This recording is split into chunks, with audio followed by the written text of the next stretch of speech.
Assalamualaikum warahmatullahi wabarakatuh. Innal hamdalillah nahmaduhu wa nasta'inuhu wa nastaghfiruh wa na'udzu billahi ta'ala min shururi anfusina wa min sayyiati a'malina. Man yahdihillahu fala mudilla lah wa man yudlil fala hadiyalah. Wa asyhadu an la ilaha illallah wahdahu la syarikalah wa asyhadu anna Muhammadan abduhu wa rasuluh. Salawatullahi wa salamuhu alaihi wa ala alihi wa sahbihi ajma'in. Ya ayyuhalladzina amanu taqullaha haqqa tuqatih wa la tamutunna illa wa antum muslimun. Ya ayyuhan nasu taqu rabbakumul ladzi khalaqakum min nafsin wahidah wa khalaqa minha zawjaha wa batha minhuma rijalan katsiran wa nisaa'a wattaqullaha alladzi tasaaluna bihi wal arham innallaha kana 'alaikum raqiba.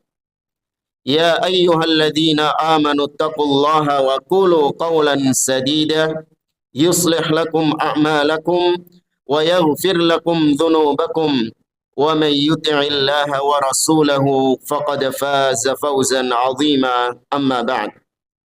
Fa inna asdaqal hadithi kitabullah wa khairal hadi hadi Muhammadin sallallahu alaihi wasallam wa syarral umuri muhdatsatuha wa kullu muhdatsatin bid'ah wa kullu bid'atin dhalalah wa kullu dhalalatin finnar.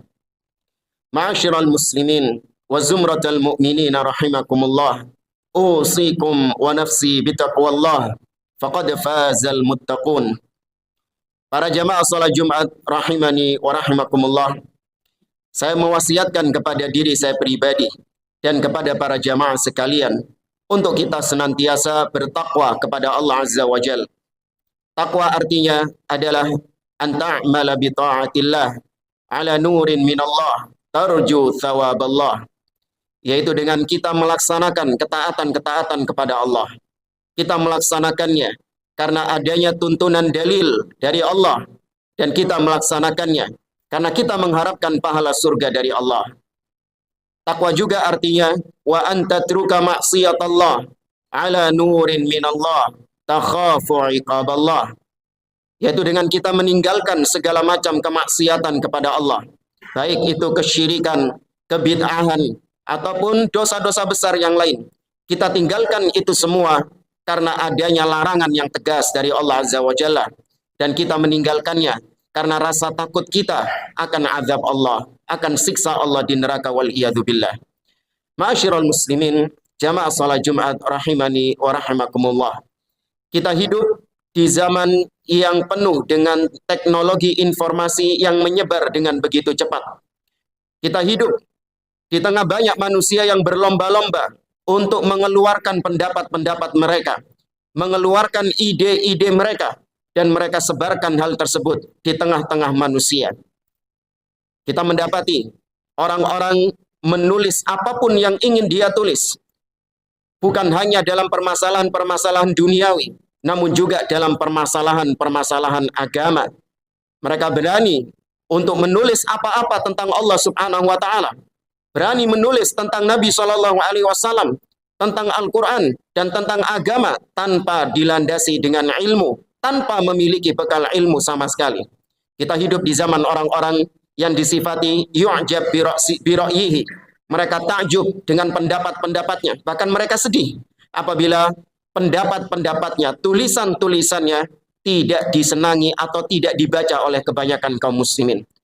Maka oleh karena itu jamaah yang dimuliakan Allah Subhanahu wa Ta'ala, tidak heran apabila terutama di negeri kita banyak bermunculan orang-orang yang berani berbicara tentang agama, tidak memiliki kapasitas ilmu tentang agama, namun lancang berbicara tentang agama, lancang berbicara tentang Allah Subhanahu wa Ta'ala.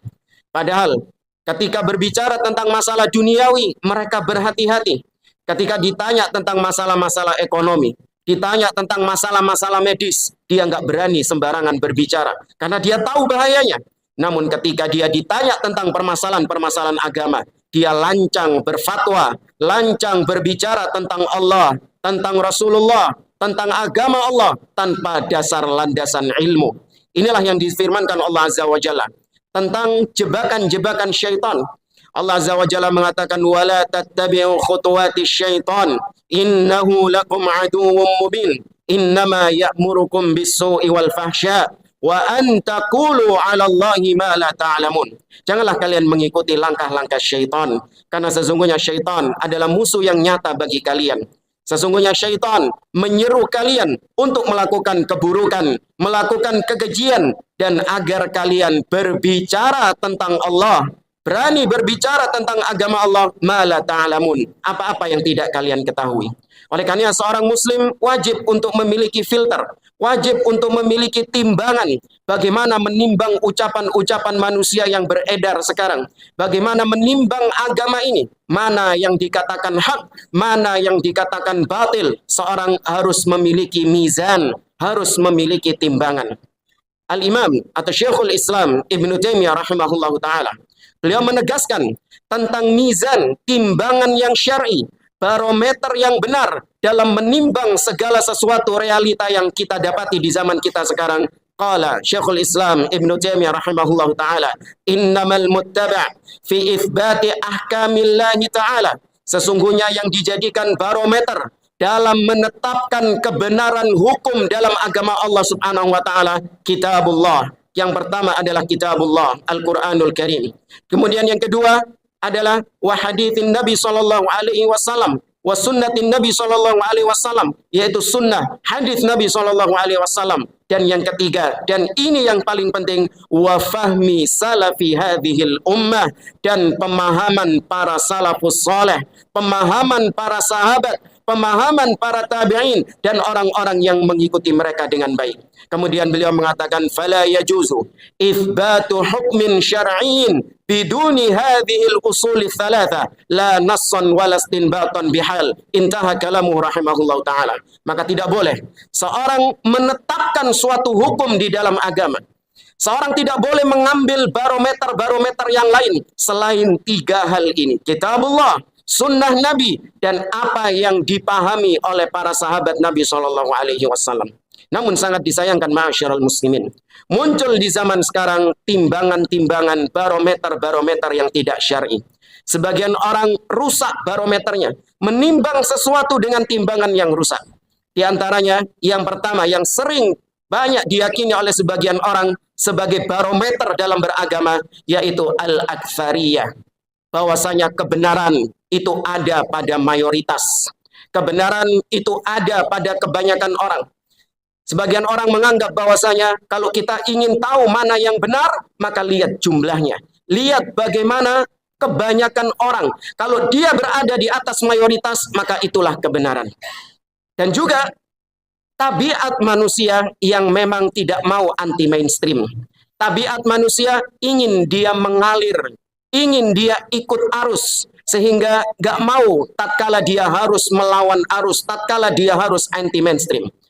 Oleh karenanya jamaah yang dimuliakan oleh Allah Subhanahu wa taala, sebagian orang menganggap bahwasanya hal ini adalah kebenaran karena banyaknya orang yang melakukannya. Bahwasanya dai ini, ustadz ini, kelompok ini, organisasi ini di atas kebenaran dengan landasan bahwa pengikutnya banyak, bahwa dia adalah mayoritas. Ini adalah timbangan yang rusak. Ini adalah timbangan yang keliru. Yang pertama disebabkan karena Allah Azza wa Jalla banyak mencela mayoritas di dalam firman-Nya. Allah Azza wa Jalla berfirman dalam surah Al-An'am. Kata Allah Subhanahu wa taala, "Wa in tuti' aktsara man fil ardi yudilluka an sabilillah." Apabila kalian mengikuti kebanyakan orang di atas muka bumi ini, mereka akan menyesatkanmu dari jalan Allah Subhanahu wa taala. Kebanyakan orang bukan barometer bahwasanya itu adalah kebenaran. Namun kembali kepada kaidah yang pertama, barometer kebenaran adalah ittiba'ul kitab was sunnah ala fahmi salafus salih. Kebenaran diukur dengan kitabullah, dengan sunnah Nabi sallallahu alaihi wasallam, dan apa yang dipahami oleh para salafus salih. Demikian juga kalau kita melihat para pengikut Nabi dan Rasul, mereka adalah orang-orang yang minoritas, bukan mayoritas. Allah berfirman tentang Nabi Nuh alaihi salam. Kata Allah Subhanahu wa taala, "Wa idza faratan nur."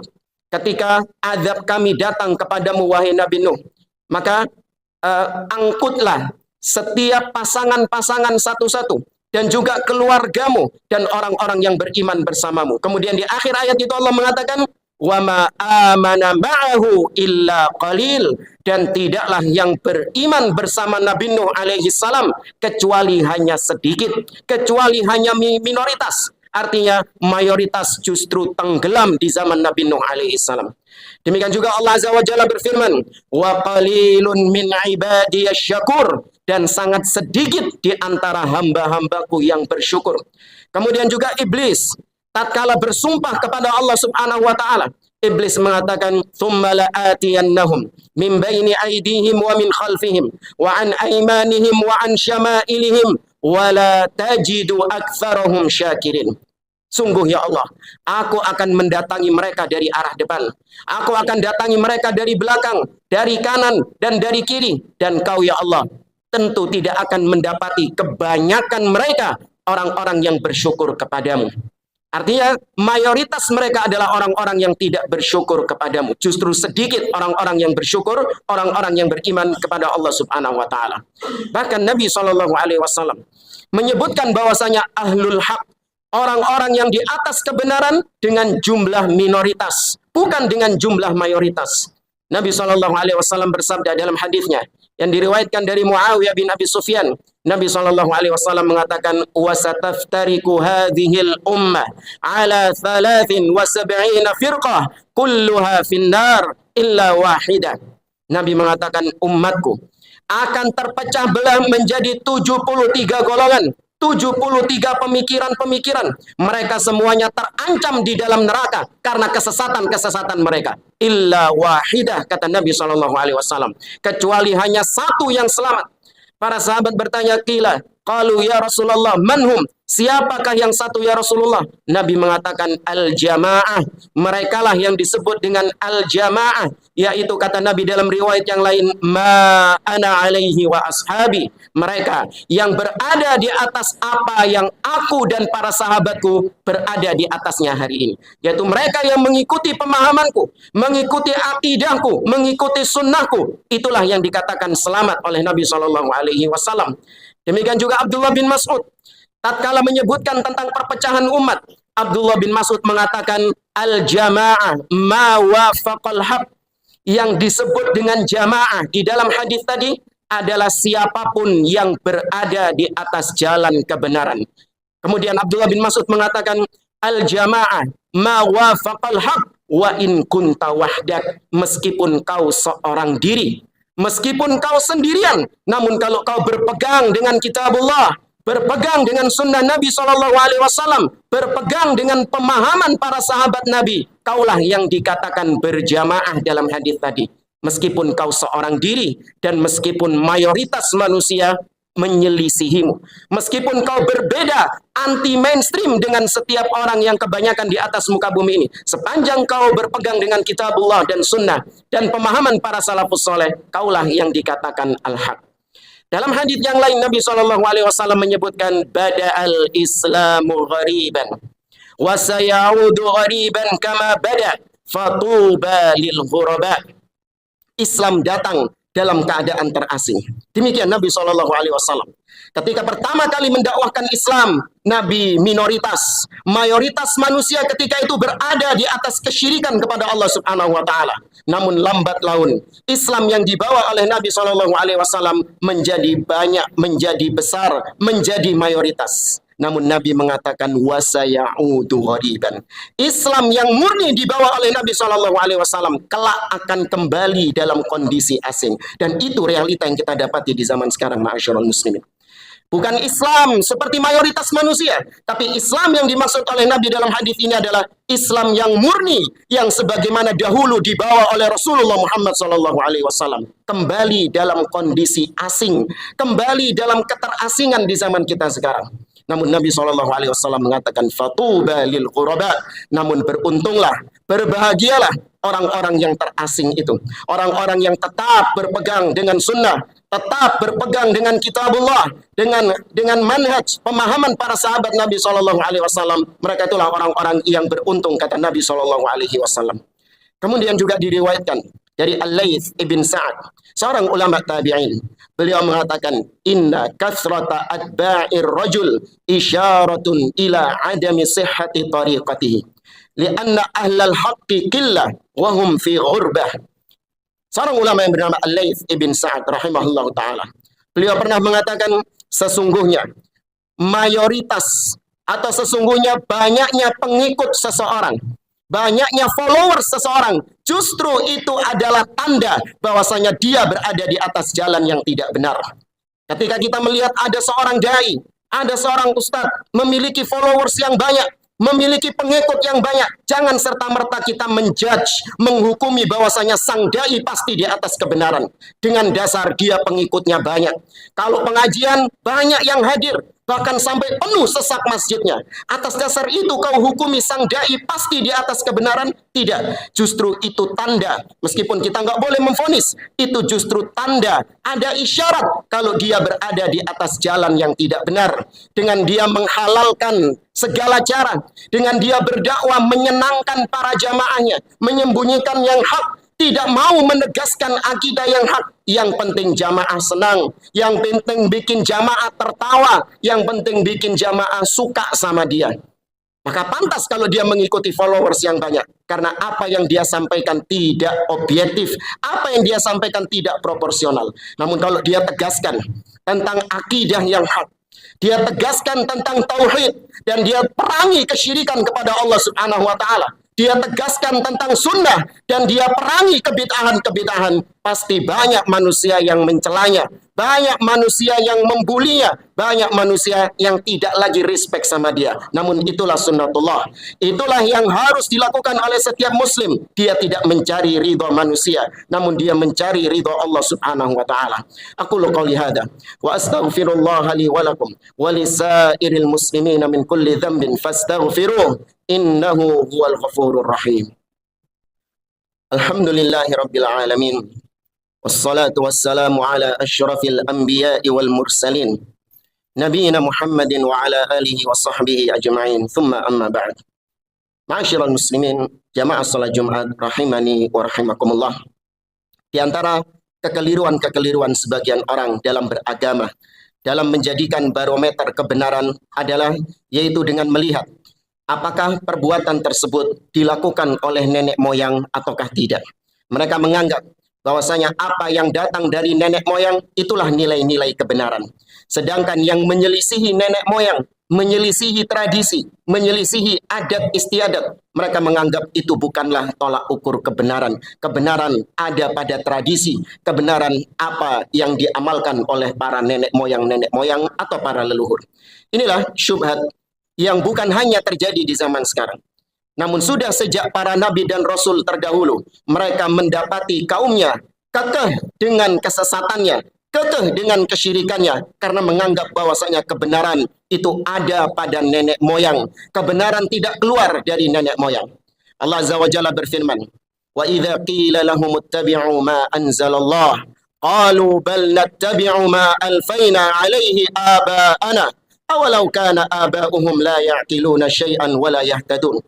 Ketika dikatakan kepada mereka, ittabi'u, ikutilah apa yang Allah turunkan kepada kalian, mereka mengatakan, oh tidak, kami mengikuti apa yang telah berjalan di tengah-tengah kami, apa yang sudah menjadi tradisi di tengah-tengah kami dari bapak-bapak kami.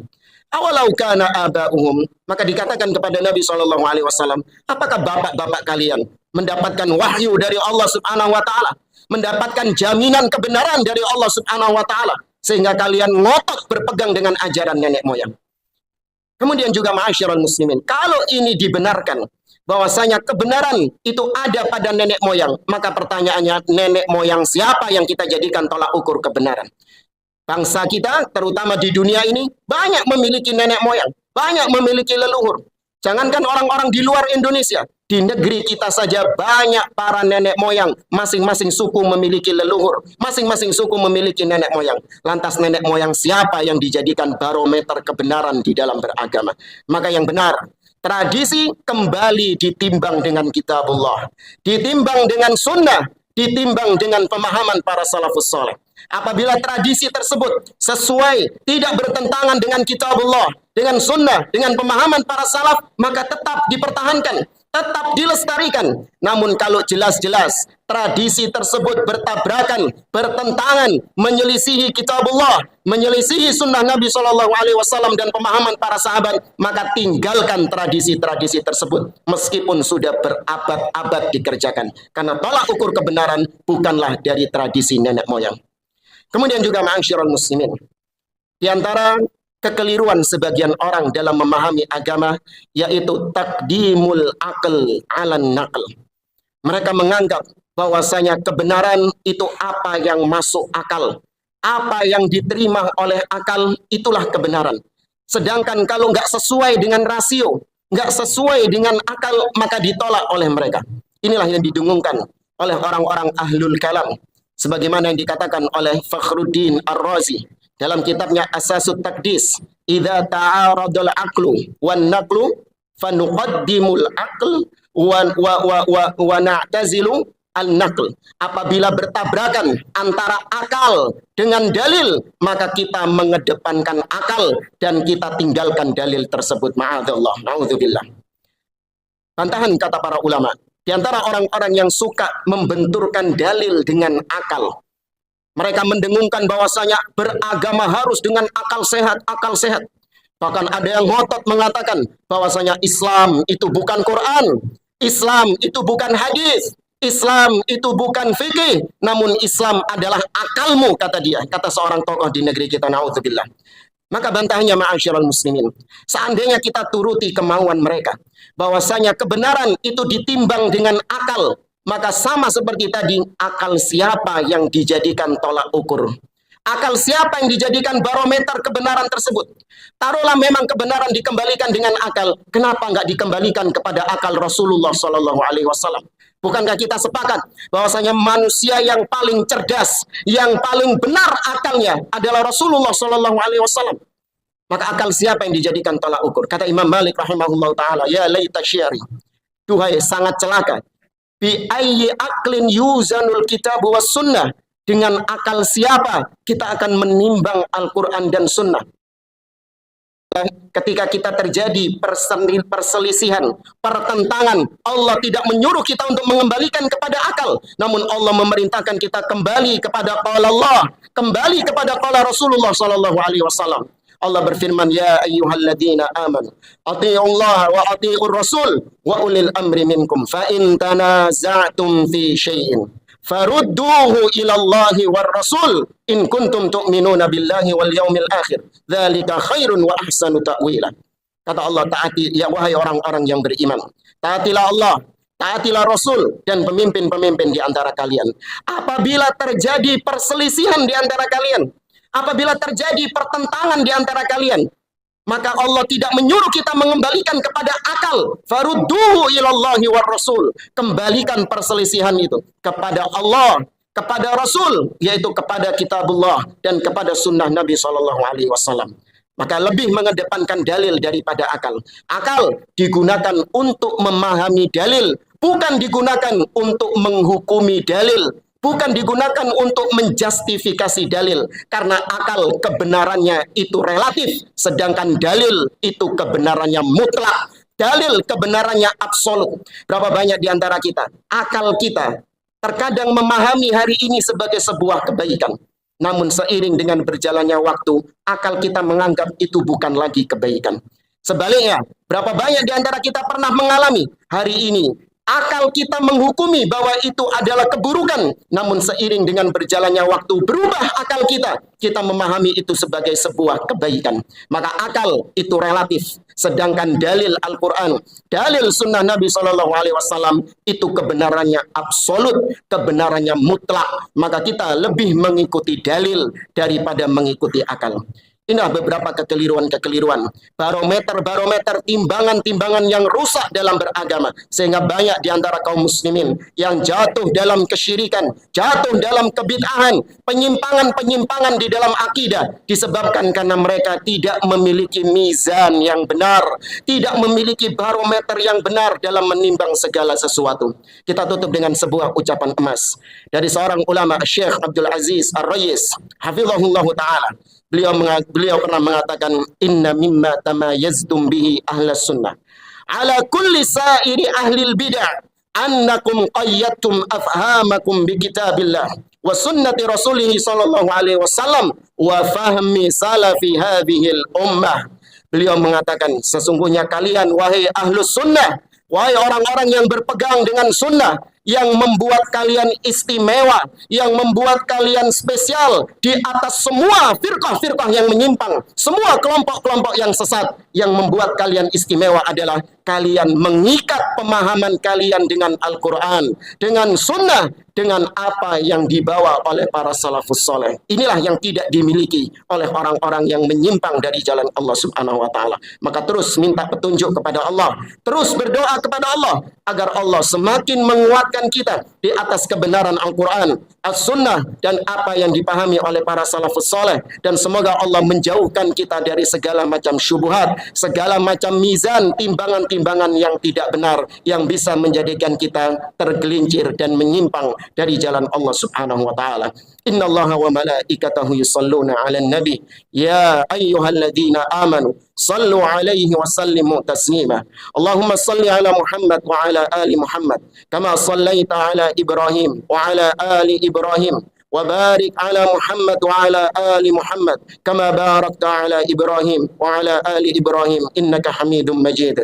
Allahumma ighfir lil mu'minina wal mu'minat wal muslimina wal muslimat al ahya'i minhum wal amwat innaka sami'un qaribun mujibud da'awat. Allahumma anta rabbuna la ilaha illa anta khalaqtana wa nahnu ibaduk wa nahnu ala ahdika wa wa'dika mastata'na na'udzu bika min syarri ma sana'na nabu'u laka bi ni'matika 'alaina wa nabu'u laka bi dhunubina faghfir lana fa innahu la yaghfiru dhunuba illa ant. Allahumma arinal haqqa haqqa warzuqna ittiba'ah wa arinal batila batila warzuqna ijtinabah.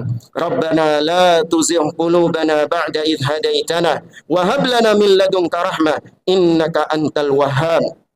Allahumma ya muqallibal qulub thabbit qulubana ala dinik wa ya musarrifal qulub sarrif qulubana ala ta'atik. Rabbana taqabbal minna innaka antas sami'ul alim wa tub alaina innaka antat tawwabur rahim. Rabbana atina fid dunya hasanah wa fil akhirati hasanah wa qina adzaban nar. Wa shallallahu ala nabiyyina Muhammad wa ala alihi wa sahbihi ajma'in wa akhiru da'wana anil hamdulillahi rabbil alamin wa qumu lis salatikum yarhamukumullah.